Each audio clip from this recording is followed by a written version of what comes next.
So welcome to our first event in the Mays Institute Speaker Series. We are absolutely thrilled to have Dr. Helene Gayle with us to help launch the Speaker Series, what is really the coming out year for the Institute, the Mays Institute, which is fast becoming a pillar of the school and a vital resource for the field. But institutes and institutions are only successful to the extent that they attract talented people. And they are ultimately also the creations of people, of individuals, without whom we would not be here today. So I'm pleased to express some well-deserved words of gratitude. First, I want to thank Dr. Rose Mays.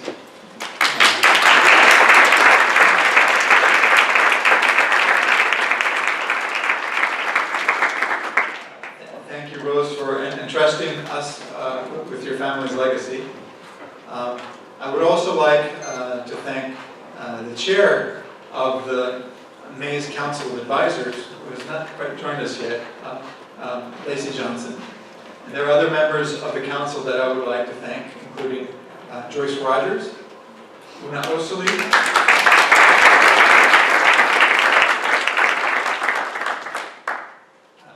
Jean Temple, Tamara Winfrey Harris,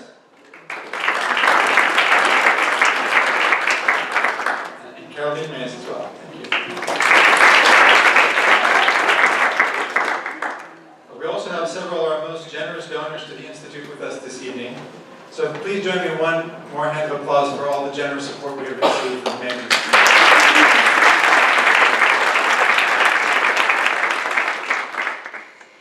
I'd like to recognize our Board of Visitors for the Lilly Family School of Philanthropy who are with us today.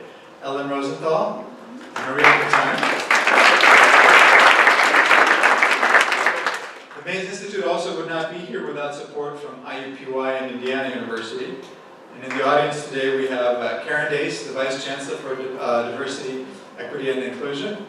We also have Gina Gabau, who is the Associate Vice Chancellor for Faculty, Diversity, and Inclusion. Finally, I would like to recognize the emerging team for the Mays Family Institute. Of course, Una Osili will be our moderator tonight. We also have Dr. Kim Williams Pulfer, the postdoctoral research appointee. She's with us tonight, as is Coretta McAllister, who is our graduate assistant. And I also want to recognize Ann Boyd-Stewart, our assistant dean for development alumni relations, and Amy Conley, without whom this event would not have been possible. So one more final round.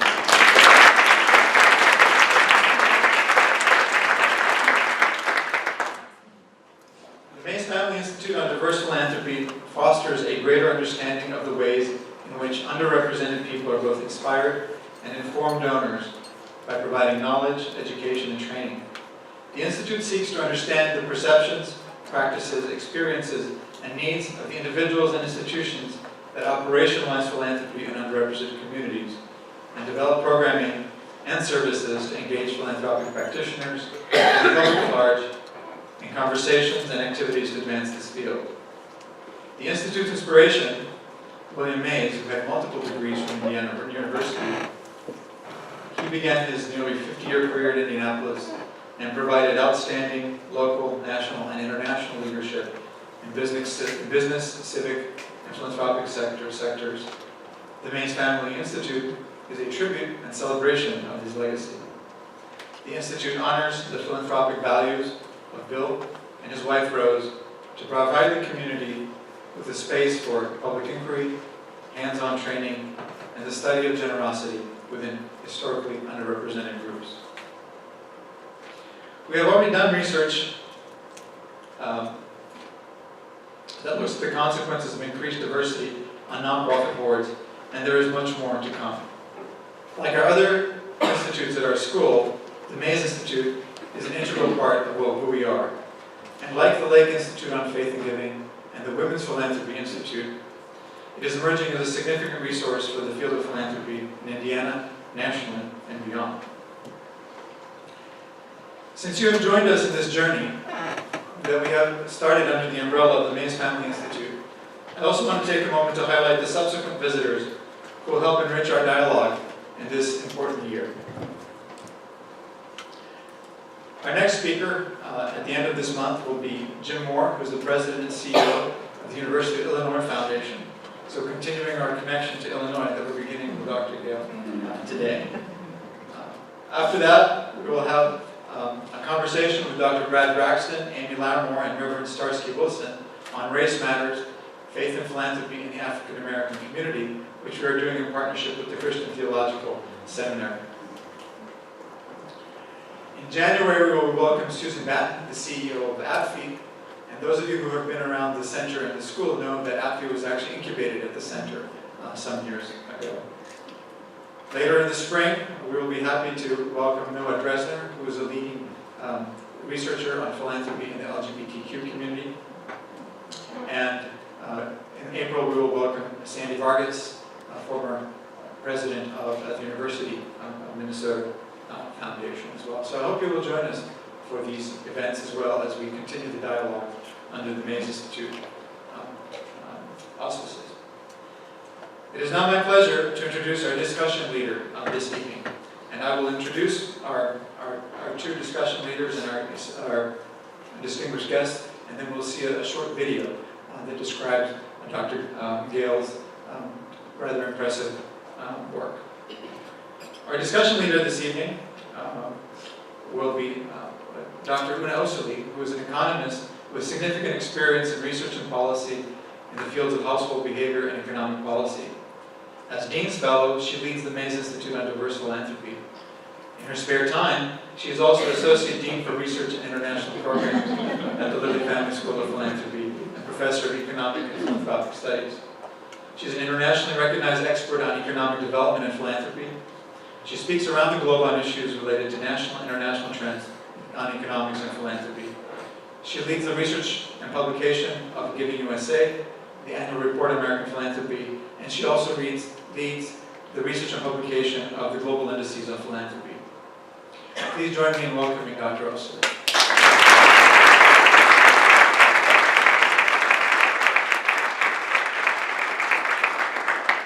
And now it is my honor to introduce our very special guest. Dr. Helene Gayle is President and CEO of the Chicago Community Trust. Before assuming leadership of the Trust in October 2017, she was CEO of the McKinsey Social Initiative, now McKinsey.org, a nonprofit that builds partnerships for social impact. For almost a decade, she was President and CEO of CARE, a leading international humanitarian organization. An expert on global development, humanitarian, and health issues, Dr. Gayle spent 20 years with the Centers for Disease Control, working primarily on HIV/AIDS. She also worked with the Bill and Melinda Gates Foundation, directing programs on HIV/AIDS and other global health issues. She serves on public company and nonprofit boards, including the Coca-Cola Company, Colgate-Palmolive Company, the Rockefeller Foundation, Brookings Institution, the Center for Strategic and International Studies, New America, and the One Campaign. She is a member of the Council on Foreign Relations, the American Public Health Association, the National Academy of Medicine, the National Medical Association, and the American Academy of Pediatrics. Named one of Forbes' 100 most powerful women and one of Nonprofit Times' Power and Influence Top 50, she has authored numerous articles on global and domestic health issues, poverty alleviation, gender equality, and social justice. She was born and raised in Buffalo, New York, so she is no stranger to Midwestern climates. She earned a BA in psychology at Barnard College, an MD at the University of Pennsylvania, and an MPH at Johns Hopkins University. She has received 15 honorary degrees and holds faculty appointments at the University of Washington and Emory University. Before we welcome her and Una up to the stage to begin our discussion, we will show you a short video. Yes, that's what I'm saying.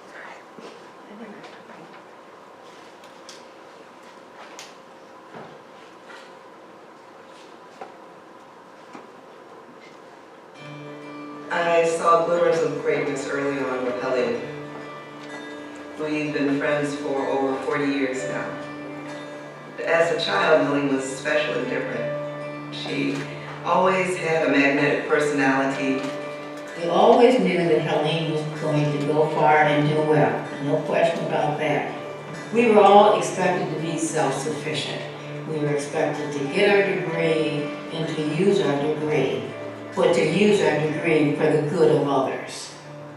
You look at her in high school, in college, in medical career, it is all about service. It's all about giving back to people. I met Helene Gayle in 1985 when she was at the Centers for Disease Control. Fundamentally, she's a person of great energy, tremendous vision, intellect, a great communicator, and tremendous compassion as well. I first met Helene Gayle when she came to CDC in the 1980s, and then watched over the years as she developed expertise in global health and in AIDS. When Helene came to the Gates Foundation, it was a very small organization. She came from a large AIDS program at CDC with $1 billion budget and hundreds of employees under her to a place that was just starting work in AIDS. But she was able to influence Bill and Melinda Gates, and I think that they made such a difference in the problem of HIV/AIDS around the world that it turned out to be a very good move for her. I had an opportunity to work very closely with Helene when I was director of the CDC, and I know that she sometimes refers to me as her mentor. I think we learn a lot from each other. I got a chance to interact with her and to see her interact with public health leaders throughout the world. And I think from that time on, I've been very impressed with her as probably one of the world's most trusted public health leaders. Helene is this great combination of down-to-earth, plus passion, plus intellect, and all the attributes of leadership that is needed in this time when we're looking for really authentic leaders. When Helene arrived at the Gates Foundation, we were still in the very early stages. So I would say she was in many ways the founding leader of our HIV/AIDS strategy, of our women and reproductive health strategies, of our actual approach to leadership. I'm very proud of Helene Gayle. We knew her when she was here with the Center for Disease Control, and she had a tremendous breadth of experience as a global physician. And then she went with the Bill and Melinda Gates Foundation, and that gave her another breadth of experience. And so when she came back here to help us lead CARE, she was a refined and polished diamond. Very proud of her, and we're very glad to see that CARE is doing so well. I think having someone like her in the position she's in really is a plus for everyone, for CARE, for the organization, for the countries in which they are working, and for us as Americans. Dr. Gayle is a person who can give me confidential advice. I value her for taking the time to counsel me. Certainly early in my administration, she has been that source of advice and counsel, and she continues to be that for me today. CARE's work under Dr. Gayle is changing the world. Helene is my guide. Helene is a mentor to the One organization.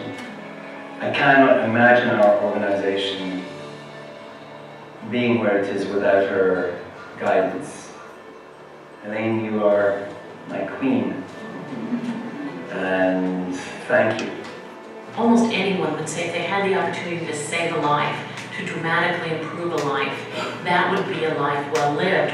Well, Helene has had that opportunity and seized that opportunity 100-fold, 1,000-fold, 1,000,000-fold through her work for improving health for women and children around the world, for her work in HIV/AIDS challenges. I think that the dividends are still being paid for Helene's early investments. There are people living, there are lives that are enhanced, there are young women going to school, turning into leaders in society, and that many of Helene's greatest accomplishments are just coming to fruition today. And I can only imagine what else she'll be able to accomplish in the years ahead.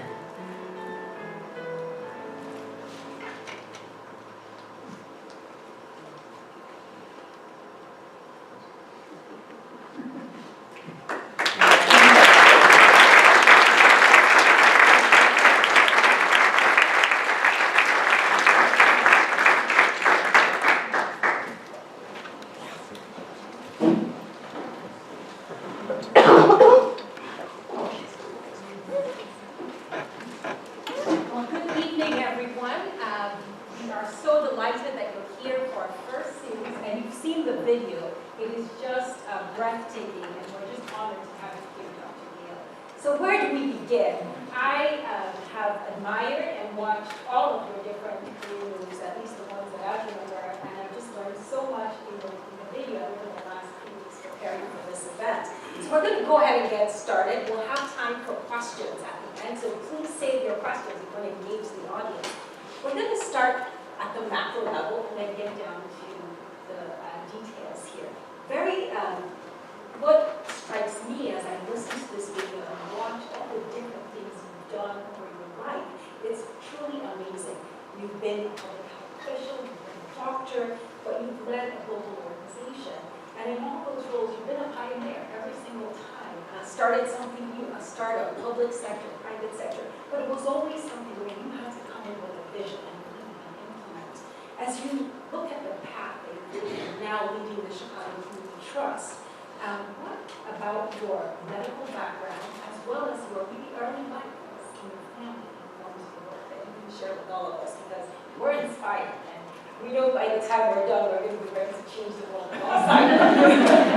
Yes, well, thanks, and thanks for this incredible opportunity and real honor to be the first one out of the gate in this series, and thanks so much to Dr. Mays and the family for what you've done. This school is a real treasure, and having this particular program focusing on diversity and philanthropy, I think is going to be a real gift, not only here, but also around the rest of the country and around the world. And so thank you so much for what you have done to make this happen. You know, you watch a video like that, and it's hard to believe that those people are talking about me. Because nobody sets out, at least I never set out to necessarily be a trailblazer and do all those things. And one of the things I get asked all the time when you talk to students particularly, so tell me how I can do what you did. What were the steps you took? What was your 5-year plan? What was your 10-year plan? For most of us, we kind of made it up as we went along.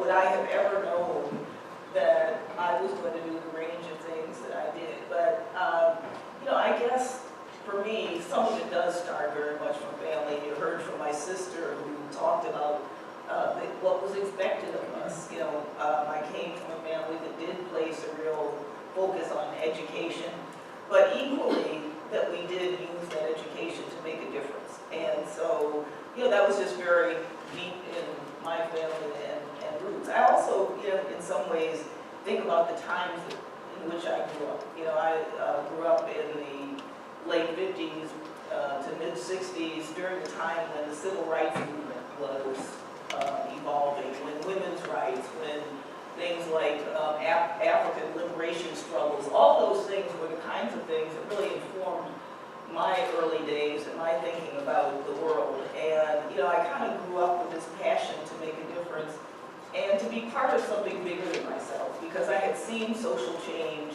and seen what can happen when people come together with a passion for change and a vision around equity and social justice. So I just, it was part of my family DNA, it was part of the times in which I grew up, and I just kind of got that social change bug, if you will. I used to think that I was going to single-handedly liberate all oppressed people. That was my goal in life. I guess I got a little bit more practical, realized you probably don't do that all by yourself, and you probably don't do it overnight. So, I think just realizing that, in fact, there are a lot of ways in which you can serve. I chose medicine and health because I thought it was a practical way of giving back. And then realized that health at a population level was really a way of being able to make a bigger difference than necessarily person by person. When you're a practicing physician, your patient is an individual. When you go into public health, your patient is a community or a nation or a world. And so I really wanted to think about how could I take my skills and put them to the greatest use. And medicine turned into public health, and then as you look at all of the issues related to disparities in health, you recognize that in fact what we do in healthcare is a fraction of what accounts for why there are health disparities. And much of the groups for poor health and health disparities are about economic issues. They're about lack of access to quality jobs, lack of access to nutritious food, issues of safety, issues of lack of education, etc. And so this whole notion that we call social determinants of health is what really started me down that road of thinking beyond just public health, but how do you really think about the root causes of health inequity and having an impact on those. So one thing led to the next. Excellent. Now, I did some background work for this interview. I did some research. Surprise.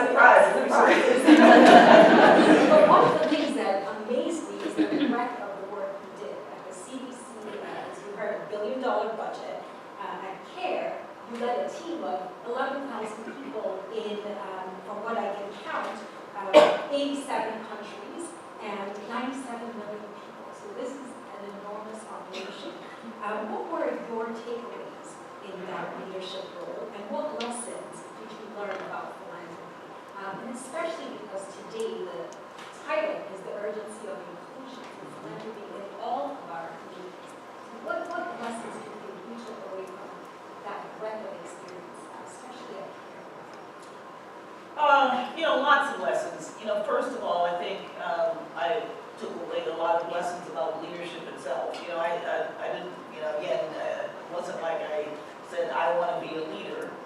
You take on leadership roles and then realize, the importance of leadership and thinking about what does it take to actually, be a leader. And, I've always, I kind of have shied away from the notion of leadership in my early career days because what leadership had been was a very top-down, autocratic notion of telling people what to do, and that wasn't something, and feeling like you're better than, higher than, what have you. That just wasn't something that I was comfortable with. But as I started having leadership roles and realizing that at the end of the day, leadership is really how are you able to, with a group of people, influence things that you think make a difference. And so I was comfortable with the notion that I could be a leader because I cared about issues, and if I could figure out how to use my skill, my talents, my influence to make a difference on issues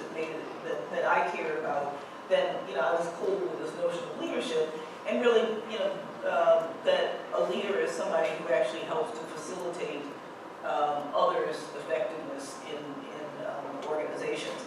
So I think I learned a lot about what does it mean to be a leader, getting comfortable with how I use my leadership roles and the skills that I had to help move organizations forward. So I learned a lot about organizations, and I think when you manage large organizations, and oftentimes I think for people who are technical people who enter into an organization because of your skills, then moving into leadership roles and learning how to think not of yourself as an individual contributor, but how you move organizations, a lot to be learned around that. But I think one of the big lessons, and it's one that we talked about earlier with some of the students today, is how, as a leader, you're making sure that the work that you're doing that is hopefully in service of communities is actually done with communities. And, so much of the work that I've been involved in from CDC days to now has been working with communities whose voices have oftentimes not been heard and who have often not been listened to. And, I'm glad that I came in and out of philanthropy with the experiences in between on being on the other side of actually depending on philanthropy and being those who recognize the role that philanthropy plays, but also how you can be a better philanthropist if you're listening to the organizations that you work with and if you're listening to the communities that you hope to have an impact on. So I think more than anything else is, how do you make sure that you are listening to your stakeholders, if you will, in a way that really makes sure that it's their needs, it's their ideas, it's their voice that that is guiding you and not just your own bright ideas.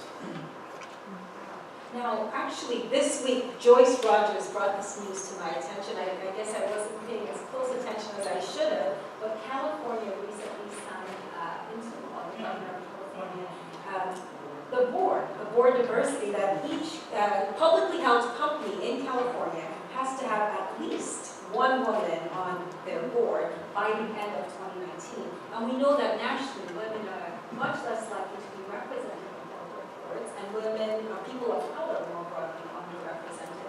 So you've also held leadership roles in the private sector, and bring that perspective into McKinsey, being one example, which is sort of, at least McKinsey has a private company perspective, but then with the public boards that you're on. So my question is, where do you see corporations in this big question about inclusion of diversity? How can corporate leadership play a role in making sure that our communities our voices are heard across the communities? Yeah, well, I think corporations are no different than any other organization in the sense that if you want to continue to be successful as an organization, as a corporation, getting more voices to the table is critical. I think it's more important today than ever, as we see in this country, shifting demographics, the huge impact of the younger generation,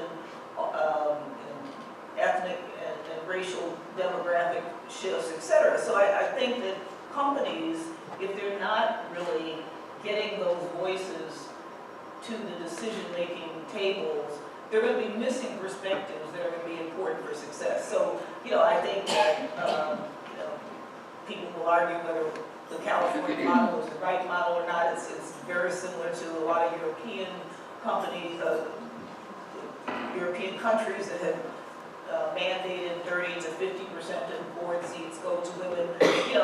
I'm a big believer that if you don't set some targets, you're not going to get there. You're going to call them quotas, call them what you want. But I think having some kind of goal in mind that says we are going to make sure that this is a priority. I sit on nominating governance committee. I chair the nominating governance committee for one of the boards, the corporate boards that I sit on, and we're about to go through a selection of a new director. And I said, I don't care who we end up with.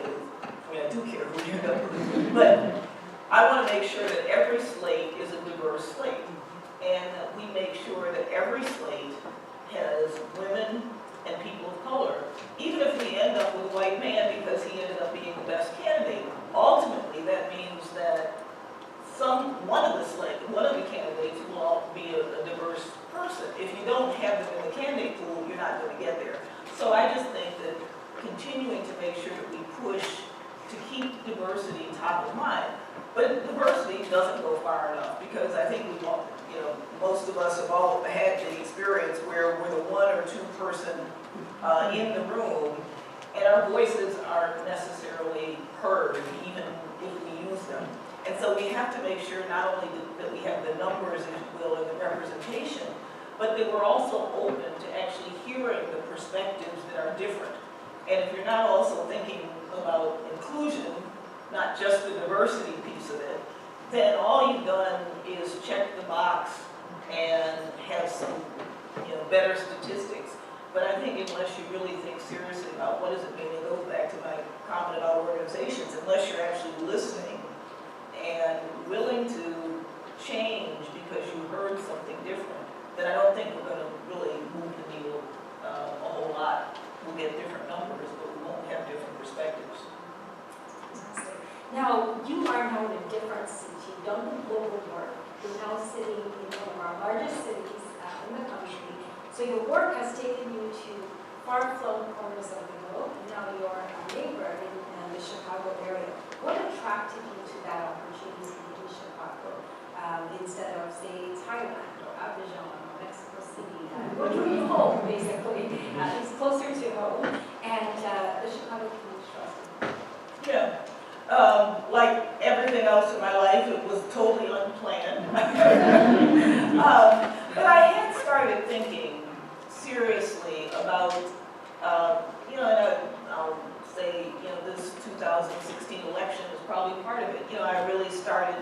realizing how much we as a country were kind of fraying at the edges, how divided we had become as a country. And, you know, having spent so much of my time focusing on global inequities, I realized that the issues of inequity were just as profound here. I mean, relative, absolute poverty may not be as great here as it is around the world, but relative poverty is pretty stark. And, you know, we're the richest country in the nation. It is inexcusable that we have the kinds of situations that we have here in this nation. And I think it's inexcusable that we don't listen to each other and take other perspectives into consideration like we should. We are a very diverse nation, and we ought to be representing diverse points of view. So I guess I just started feeling very strongly about the need to give back. And, you know, I got a call from a headhunter that said, why don't you move to Chicago? So, you know, I went to Chicago. I got the call, went to Chicago in July. You know, it's the only time to recruit somebody to Chicago. It was glorious. They had the best summers in the world. It was idyllic.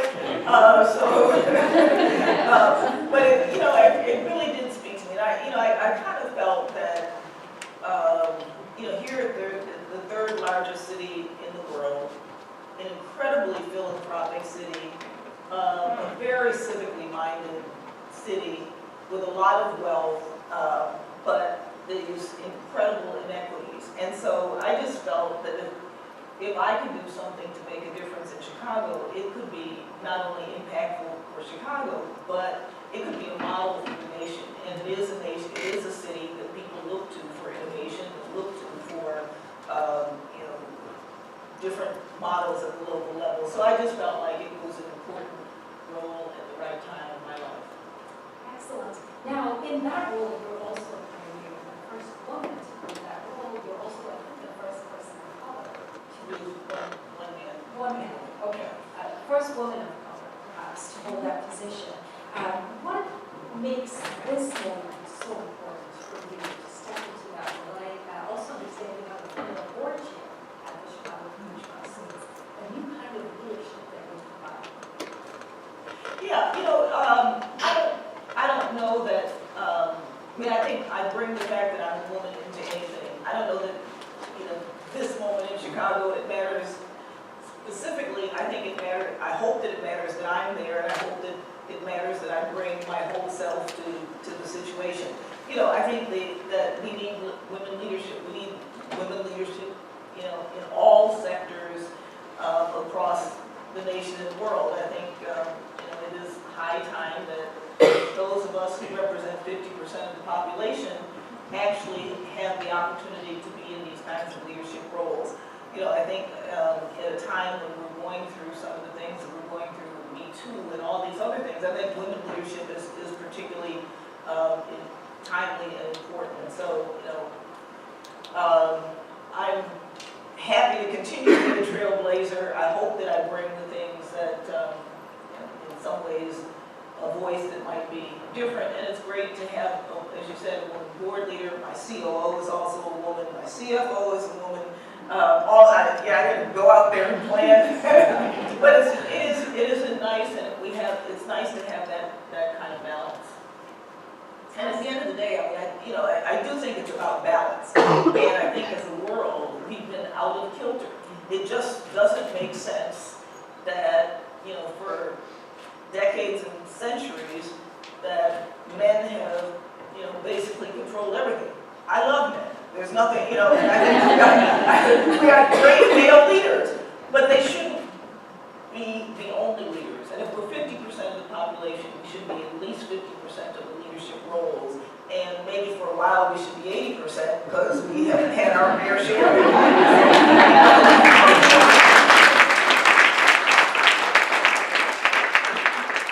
We have covered a lot of room now. I'm going to try to narrow our conversation to focus into philanthropy.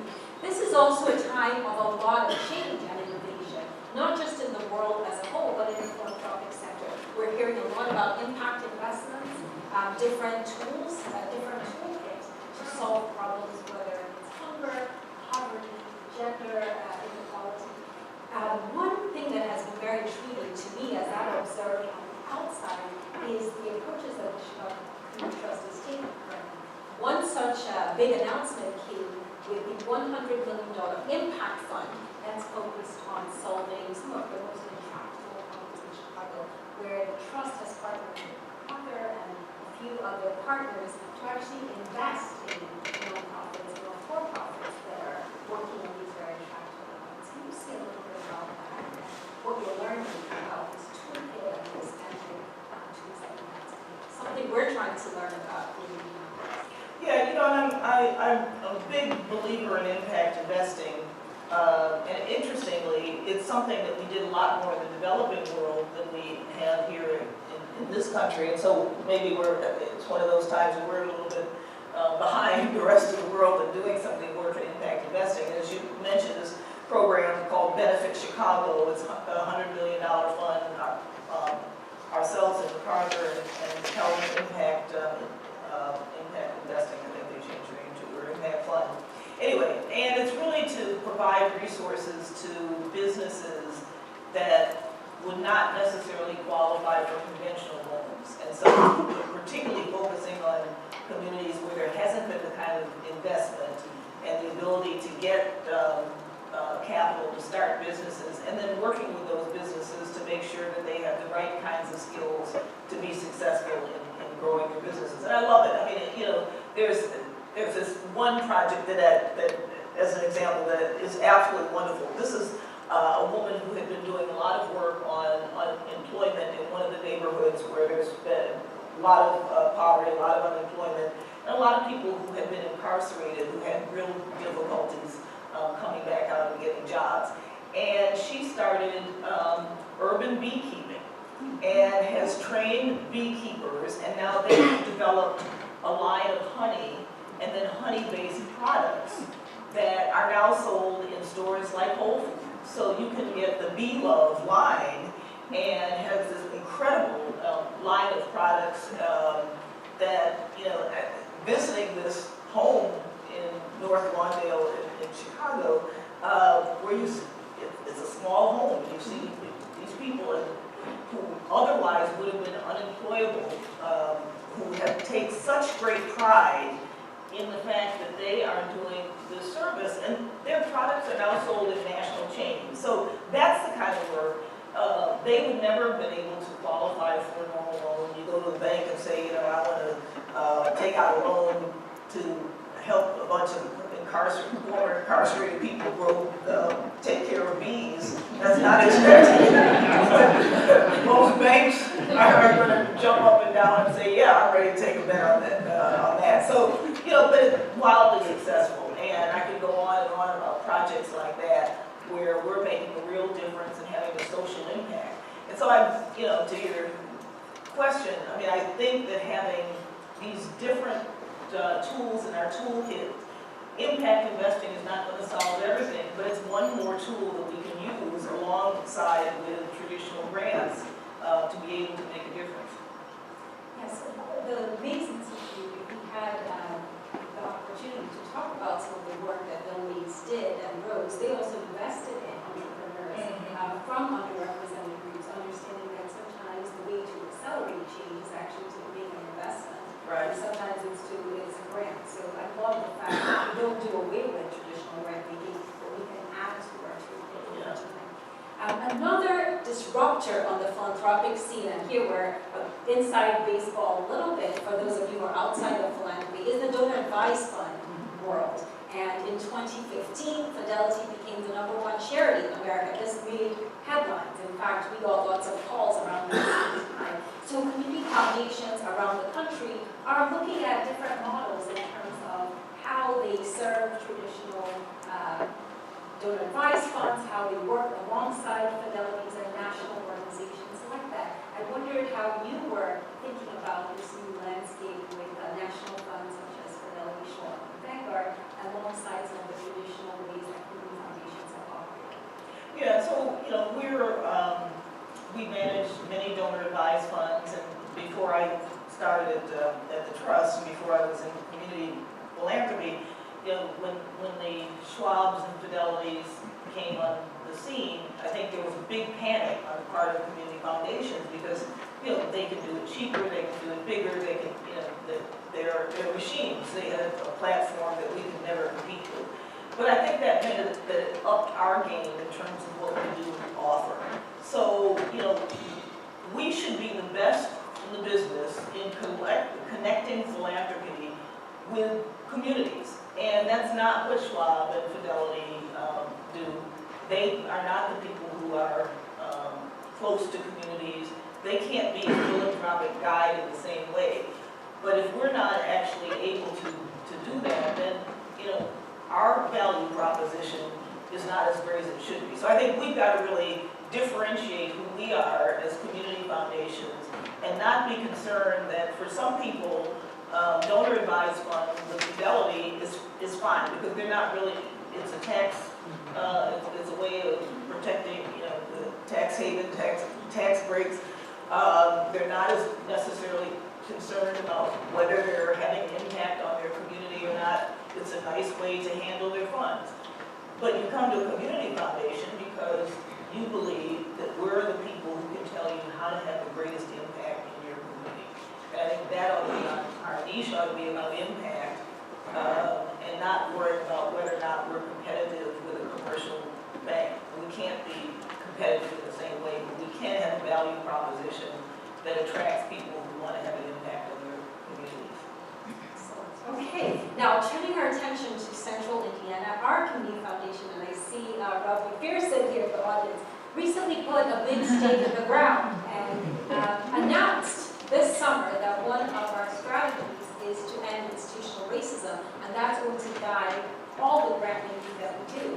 And that has been very inspiring and energizing for our community to have that footprint and to put that big goal on the table. But it turns out Chicago has actually been doing some really interesting things around this institutional racism. And we were very inspired by the work that Chicago Community Trust has led with the Community Conversations, a program called On the Table, which is now 5 years old, where the Trust has helped organize community conversations throughout the city. But what is even more inspiring and cool and cutting edge about these conversations is that these individuals who participate are tracked over time, and there's a whole database. You can go and download the data, download the studies, and there's a whole study, now 5 years old, of the impact of these conversations. So not just are you trying to move the needle on these big ideas, but you're also showing and tracking the impact. So that's something that we all aspire to do in our work. So tell us a little bit about the On the Table initiative, what's happening now, what's the 2.0 of that initiative now that it's been going on for 5 years? Yeah, so the On the Table, as you said, started about 5 years ago, and it was a chance in a city that had a lot of division and where people didn't necessarily talk and have difficult conversations to bring people together around a meal. A meal is one of those kind of equalizers, one of those experiences that if you share a meal with somebody, you have a different kind of connection with them. And so the idea was to share a meal and then talk about issues that you may not talk about very often, and talk about them with people who you may not talk to very often. So it's been a wonderful way of building bridges between communities, having difficult conversations, and getting a chance to understand what's top of mind for citizens in the Chicago region. It's now become a national model, and people are doing On the Tables in lots of other cities around the country. So, and we're starting to take action, but that's the push that I've given, is that, it's great to have a conversation, but then where do those conversations take us? And, should we be having more intentional conversations about key issues that we know are on people's minds? So we're really thinking about how to be a bit more intentional. In the past, it's been whatever you want to talk about with whoever you want to talk about it. And I think that's been great, but I think there is the opportunity to say, all right, how do you then take that into community action? And are there issues that we should all be talking about that will help with some of the real intractable problems in Chicago. So we're continuing to think about innovating. As you mentioned, one of the things that we did in terms of taking action, we now have these awards where we give out a grant to organizations based on ideas that came out on the table. And we have the community actually come in and judge those. So you know, if you wanted to have a ACT UP, we call them ACT UP awards. If you want to get an ACT UP award, you make a kind of a little video application, and then we have a day where we bring people in from the community to judge those, and they're the ones who decide who gets the award. So that's been a nice iteration. I'm going to push you a little bit on that. Tell us about one of your favorite on-the-table conversations that you've been present, or maybe one of the ACT UP awards that you're excited about. Yeah, one of the ACT UP awards that I think has been really innovative is called, I'm going to blank on it, but it's Get Cleared. And what it is a very simple idea that, you know, so many people who have been incarcerated don't really know how to clear their record or to get the parts of their record that can be easily cleared so that they can get jobs. So it's a very simple project that helps people clear their record of the things that can be cleared, expunged, so that they're able to get jobs.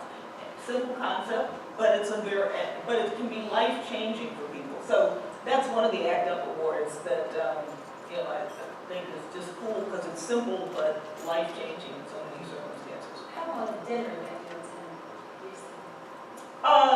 Well, we do the on the tables one day of the year, so I've only had, it was last May, and they have me going to like 5 or 6 of the on the tables a day.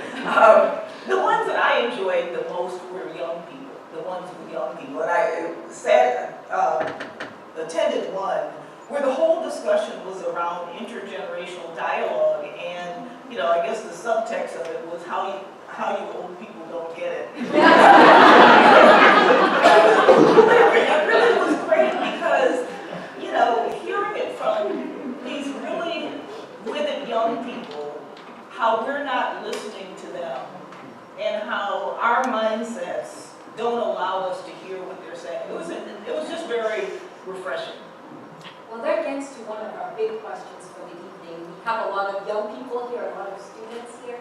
What messages do you have as you talk to young people and encourage them to get involved in philanthropy, to become generous, just like your parents have taught you, or even all the different ways that you can be generous, giving money, giving time, service. What message do you think you would have for our group as we think about how we can get more involved in driving change in our communities? Well, you know, when I talk to young people, one of the biggest messages that I give is to follow your passion, you know, and early on, figure out what it is that really makes you thrive and tap into that. And I think if you follow your passion, the rest kind of comes along.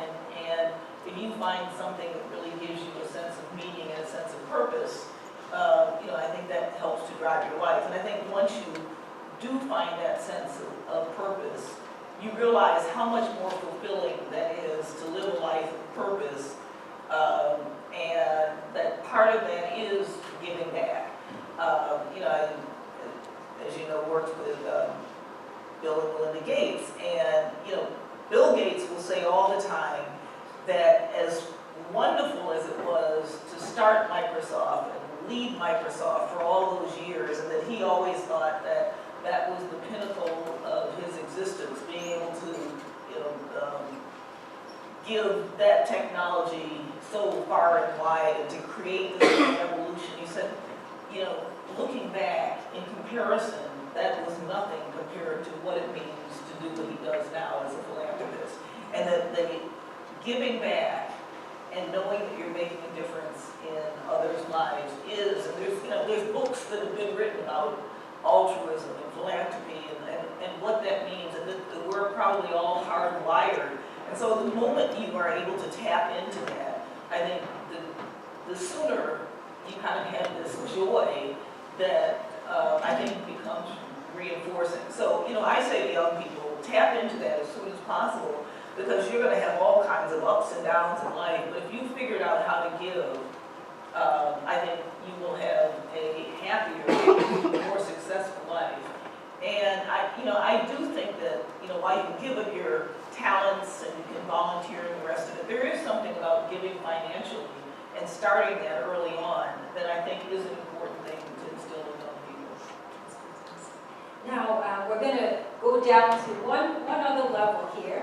You've appeared on the 100 Global Thinkers of our time, Newsweek's Top 10 Women in Leadership, Wall Street Journal's 50 Women's Wives, the list goes on and on, 100 most influential women in the world.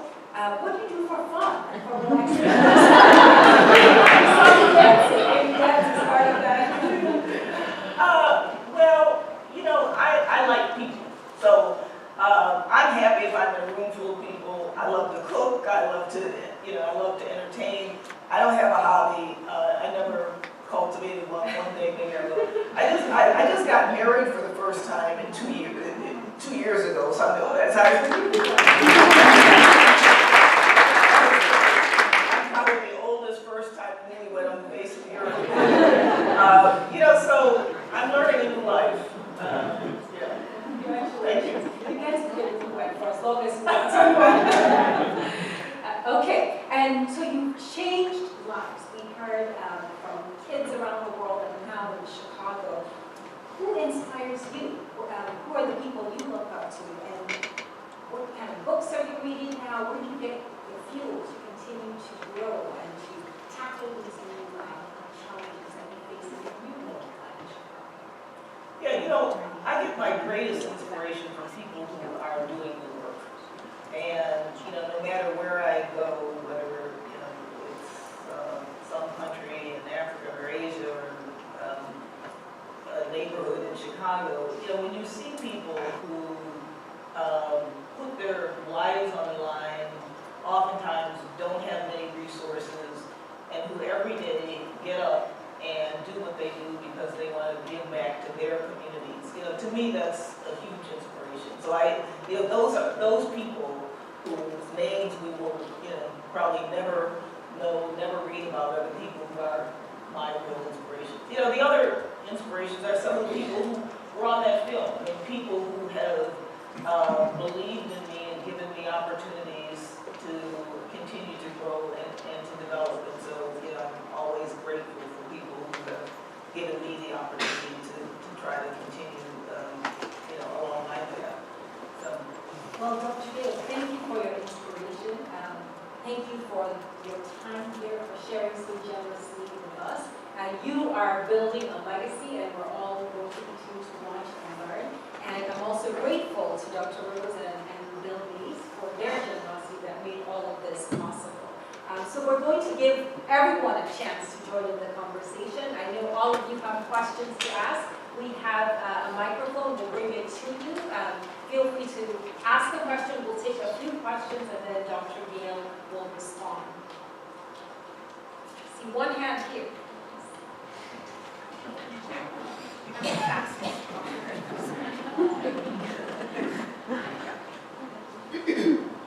Hi, I'm Tiara Dungy. I'm a second-year PhD student at the Lilly School of Philanthropy.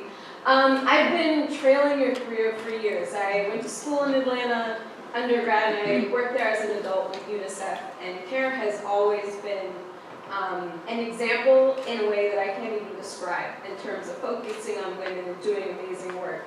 I was raised to believe that you have to do the right thing even when it's not comfortable. And it seems like throughout your career, you were the first to do a lot of things. The one that is remembered most for making a big impact in the right way.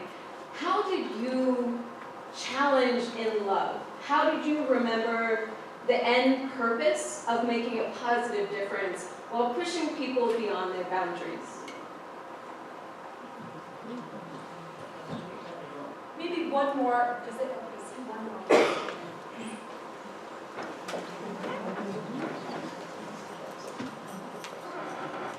Hi, everything. Thank you for your time here. Sometimes we have the urgency of inclusion. There's a lot of tokenization. you know, sometimes there's a lot of people that just want to fill their diversity quota. So have you ever found yourself in a situation where you felt you were being tokenized, and how did you advocate for yourself out of that situation? So, I'll take the first question. You know, I think, I'll give an example of a time, and you mentioned my time of care.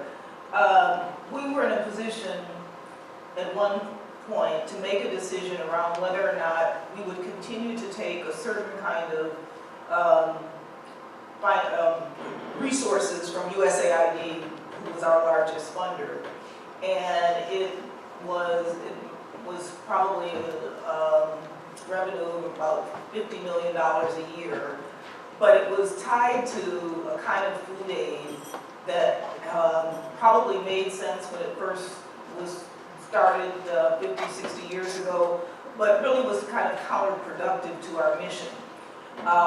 We made the decision to pull out of that type of food aid. We were the only international NGO that was willing to do that because it was a big short-term hit, and ultimately kind of a long-term hit on our bottom line. But we just felt like to be true to our mission, we had to take that stand. And as a result of that, even though it was a long, hard 5 to 7 years, we ended up being able to push USAID to actually change the way they did their food policy around monetization.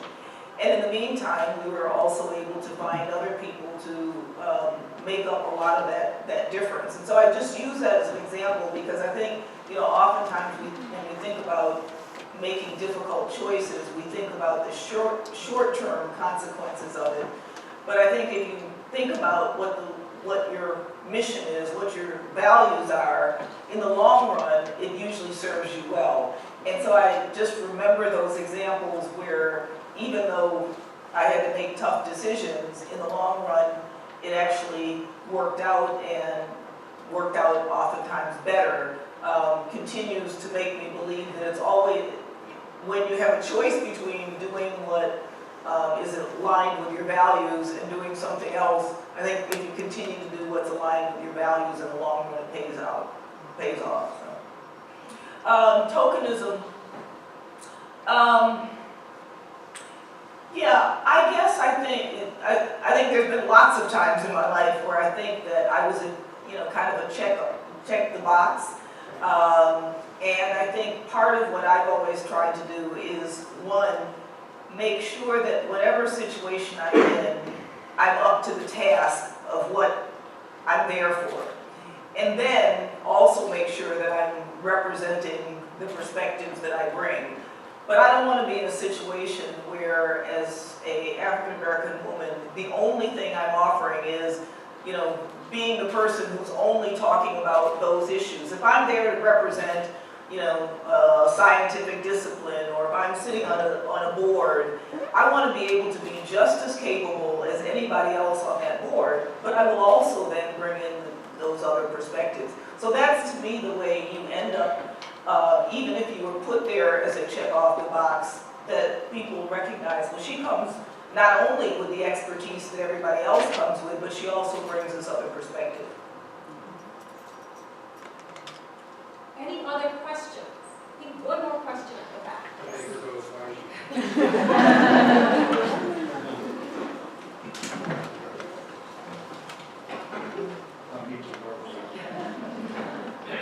Hi, Dr. Gayle. I'm Rob McPherson. I'm the Vice President for Development at the Central Indiana Community Foundation. So welcome to the field. I'm thrilled that you're here. As Una had indicated earlier, we are on a long generational plus journey in this institutional racism, inclusion movement, if you call it that, here in Central Indiana. We're like Chicago Community Trust, we're a 100-plus-year-old white institution, and we're trying to provide a leadership role in this field of philanthropy and community foundations in particular, social impact chain, things like that. Beyond including and listening and engaging, with the African American community in particular, what other or specific or large, 30,000 foot level, what other advice would you give us here in Indianapolis for us to truly build on the idea of inclusion and to break down some of these barriers? Yeah, thanks, and thanks for your leadership. I read the different things that come out, and it's really encouraging. I'll say one of the, I think, nice things about community foundations, by and large, is that we're not an extremely competitive field because you have your own market. I can't compete with Indiana. I live in Chicago. I'm the Chicago Community Foundation. So I think people are much more willing to share what they're doing in a way that I think is actually quite refreshing. So we take a lot of encouragement and inspiration from what you're doing. I think part of it is being willing to take a back seat. I think every white man in your organization ought to be thinking about who's going to replace you, and who's going to replace you that doesn't look like you. And that's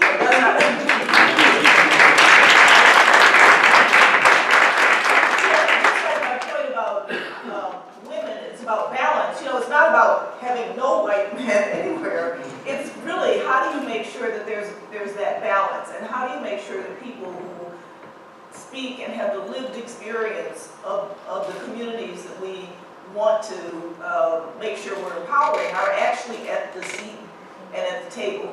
And it may mean that you're the best person for your job for the foreseeable future, but then how do you make sure that in other jobs, or even if it's not permanent employees, that you're bringing people into the foundation to actually be part of decision making, or in some ways have a real voice. Because I think we can't continue to have institutions where people don't look like the communities they represent, and talking about how we want to make a difference in issues like systemic racism. It's got to have the people who systemic racism is part of their lived environment be in leadership roles. Okay.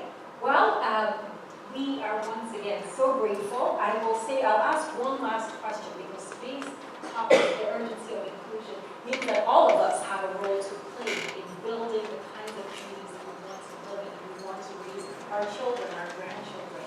So what can we do in this era of #MeToo, Black Lives Matter, so many different movements of our time, to be those agents of change, to build those more diverse and inclusive communities? Do you have one piece of advice for all of us when we leave this place?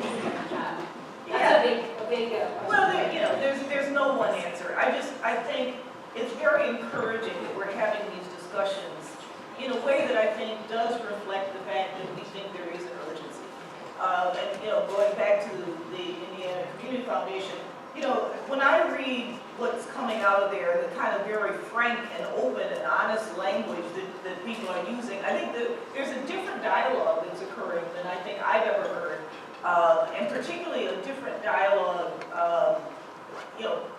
Black and brown people have been talking about this for a long time. But when you start seeing that young white people feel this deeply, and people from all kinds of diverse communities are thinking about these issues in a serious way and aren't afraid to talk about it, because I think that's the biggest challenge, is that these are subjects that we've not wanted to have open, honest dialogues about it. So the fact that people are making themselves vulnerable, essentially, and being willing to have discussions that are sometimes painful and hurtful, I think it's just a huge step forward, and I think it reflects the fact that people realize we just can't go on like this anymore. It is urgent, and if we don't continue to think about how we actually become an inclusive society where everybody's voice is equally valued, I think we're in even more danger than we are now. Okay, so what I heard is learn to listen to diverse voices, train the next generation so it's more inclusive than today's generation, but also be willing to have those honest and open and frank conversations, and sometimes be vulnerable so that you can actually learn more about the other person, whoever that other person is. And then just one other thing, it reminds me of the discussion of impact investing and kind kind of taking risk on organizations that would not have otherwise. And we know in venture capital, most everything fails that people invest in, and you only hear about the successful ones. But it's the same, and kind of back to your question, it's the same oftentimes when we think about diverse hires.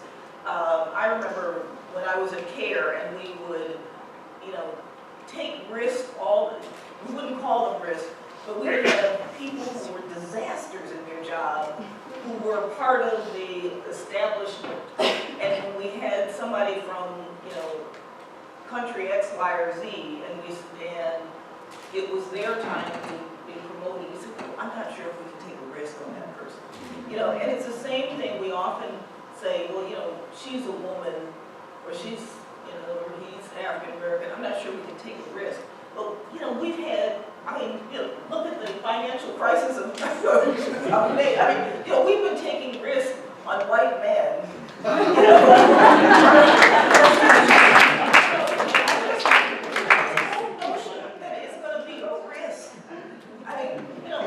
We've been taking risks for a long time, and so, as they say, insanity is doing the same thing over and over, expecting different results. Let's stop being insane.